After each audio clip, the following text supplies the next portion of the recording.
እሺ እርግጠኛ ነኝ። አቶ ይርጋ ምንም አይነት ነገር መደባበቅ ለምን እደብቃለሁ? እኔ ያለውን ነገር እውነታውን ነው እስካሁን እየነገርኩ ያለሁት እውነታውን ነው። እኔ ከዚህ በላይ ቢኒና ሄርሜላን አስታወሰኝ ይሄ ዘበኛ። እውነት ለመናገር ዛሬ ልዑል የያዘው ጉዳይ ታውቃላችሁ፣ የሚኪ አጎት ማለት ነው።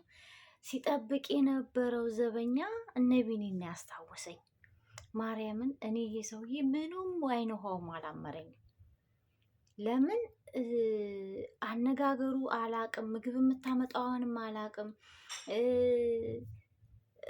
ማን እንትን እንደሚያሰራውም አላቅም ነው የሚለው።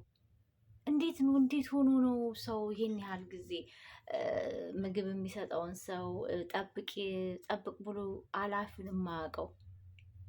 እንዲህ እውነት እኔ በጣም ውስጤ ፈርቶታል። ምክንያቱም ይሄኔ ራሱ ሰውዬው ነው መጀመሪያ እኮ ምንም አላቅም ብሎ ምናምን ስለ ሰው ቤት ሰራተኝነት እንጂ ስለ ሌላ ስራ ምንም አላቅም ሲል ነበር። እነዚህ ይሄን ሄርሜላም ዘበኛ እንደዛ ሲል ነበረ። ምንም የማያውቅ ሆኖ ውጭ ሲሄድ መኪናውን ይዞ ፏ ብሎ ነው፣ እዛ ግቢ ሲመጣ ደግሞ ዘበኛ መስሎ ነው የሚገባው። እንደዛ ሆኖ ነው እንግዲህ ያን ሁሉ ድራማ ሰርተው ስንት መከራ የተከፈለበት መስዋዕትነት ማለት ነው። ጀግኖቻችን እግዚአብሔር ይመስገን ኑሩልንና ማለት ነው። እና አሁንም ይሄ ዘበኛ ምንም አላመረኝም። ምክንያቱም ራሱ እዛ ድርጅት ውስጥ ሲሰራ ነበረ። አልሰራሁም ምንም እንደማያውቅ ነበር የተናገረው። የኛ ጀግና እንግዲህ እንዳልኳችሁ ከግራ ከቀኝ ጥያቄውን እንትን ሲልበት አንገቱን ነው የደፋው። ዛሬ አያት ይሆናሉ እኮ። ምክንያቱም ያንን የደበቁበት ምክንያት ደግሞ የራሳቸው ሚስጥር ቢኖር ነው። ምክንያቱም ራሳቸው እጃቸው ስለሚኖርበት ነው እንጂ አዎ ሰርቻለሁ ብሎ ማለፍ ይችሉ ነበር። ግን እነሱ በፍጹም ያንን ነገር ሊናገሩ አልፈለጉም። ሌላ ቦታም እንደሰሩ ሊናገሩ አልፈለጉም። ግን እዛው ጋር እየሰሩ አጎትየውንም አውቀዋለሁ አላሉ። አስባችሁታል? ሲሰሩበት የነበረበት ድርጅት ውስጥ ሰውየው ታግቶ ሰውየውን እዛ ጋር እየተንከባከበ ሰውየውን እየጠበቀ እንዴት ነው አላውቀውም ብሎ በኋላ ላይ ደግሞ አዋቀዋለሁ የሚለው ማለት ነው። እኔ ለገንዘብ ብለው እኔ እንጃ ብቻ አላውቅም። ደግሞ እኔ የሚገርመኝ እኛ ኢትዮጵያኖች ማለት ነው እግዚአብሔር ደግሞ ንብረት ቢኖረኝ ቤት ቢኖረኝ ሀብት ቢኖረኝ እንላለን። እውነቴን ነው የምላችሁ። ጥላት ቢኖረኝ ብለና ያንን ነው ማሰብ ያለብን።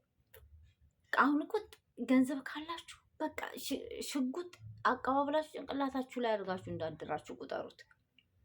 ቤት ንብረት በቃ ጥላት እንዳፈራችሁ በቃ እንዲህ ቤት አርግተው ቤት አቀነባብረው ቤቱን ራሱ እንደሚነጧችሁ አታውቁትም። ታዲያ ለምንድን ነው ንብረት ስጠን የምንለው? ፈጣሪ የምንጠይቀው ወይም ደግሞ የምንለፋው? እንዲህ እግዚአብሔር ድሃ ምዬ ድህነት እኮ በጣም እንዲህ በሰላማዊ እንቅልፍ አለው። ጎዳና ላይ እኮ የሚተኙ ሰላማዊ እንቅልፍ አላቸው። ግን በገዛ ንብረት የዝን ያህል እኔ እንጃ። እኔ በእውነት እኔ ብቻ ፈጣሪ ወይ አደራውን እውነት በጣም ነው ያሰብኩትኝ። ለካ ይሄም አለ እንዴ ንብረት የለኝ ብለን የምናለቃቅሰው፣ ቤት የለኝም እንደ ከሌ ሀብታም አልሆንኩም እያለ የምናለቃቅስ፣ እውነት እግዚአብሔርን ይቅርታ መጠየቅ አለብን። ምክንያቱም የዚህን ያህል ጥላት ነው እየጠየቅን ያለ ነው ማለት ነው ፈጣሪ። እንግዲህ እኚህ ሰው ሀብታም ናቸው፣ እየሰሩ ነው። ራሳቸው የቀጠሯቸው ሰዎች ተንኮል ሲሰሩባቸው እንግዲህ አስባችሁታል። ማን ይታመናል? ዛሬ ማንም አይታመንም። እና እኔ እውነቴን ነው። እኔ ምንም ሰውዬው አይነውኋቸው አላመረኝም። እውነቴን ነው እግዚአብሔርን። በቃ ወይ እጃቸው አለበት ማለት ከነዛ ጋር ተባብረው ወይም ደግሞ የሆነ ሚስጥር አላቸው። ሰውዬው ራሱ የሆነ በቃ እዛ ጋር ከሚሰጡት ምግብ ጋር የተያዘ ወይ ደግሞ እዛ ውጭ ሆነው ምግብ ቋጥረው በሌላ ሰው አስመስለው ሊሰጡ ይችላሉ። ብዙ ነገር አለ በአሁኑ ሰዓት እና ዛሬ እህት ለእህት ወንድም ለወንድም ተኝተን የማናርበት ጊዜ ነው እና በጣም እውነት ውስጤን ንክት አድርጎት ነው ሳዳምጥ የነበረው። እና ውድ ቤተሰቦቼ እውነት ሚኪ ራሱ እውነት ሞቷል ብለው የቀበሩትን አጎትን ማግኘት ማለት ይሄ ራሱ በጣም እግዚአብሔርን ከጥበብም ጥበብ ከጥበብም በላይ ነው እና እግዚአብሔር ጥበቡን አሁንም ያብዛላችሁ፣ እድሜ ጤና ይስጣችሁ ጀግኖቻችን። እግዚአብሔር እውነት አላቅም በቃ ኃይሉን ይስጣችሁ። ጥላት እውነት ጥላት ይፈር፣ እናንተ ለምልሙ ለማለት እወዳለሁ። ይሄን ለማለት ነው ውድ ቤተሰቦቼ። በተረፈ እንግዲህ ለጀግኖቻችን ብርታትን ፈጣሪ አምላክ ጽናትን ጥበብን ያብዛልን እላለሁ። በሌላ ቪዲዮ ውስጥ የምንገናኝ ደህና